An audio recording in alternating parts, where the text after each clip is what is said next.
A dress bustle is a series of loops and hooks or buttons that secure a wedding dress's train to the back of the dress so you don't trip on it and people don't step on it.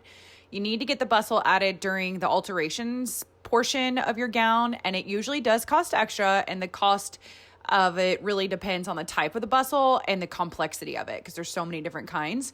Typically, you'll bustle the dress right before your introductions or your entrance into the reception after your photos. And this bride had her seamstress add ribbons or bows to each loop, and it made it so much easier to see the loop and exactly where it's going to get hooked onto the buttons. Once the loops were hooked, the ribbon came right off, blending in perfectly with the gown. Sometimes wedding dresses can be super heavy and the bustle can break, so keep large safety pins, or I've even seen clear fishing line on hand to tie up a heavy bustle if it breaks.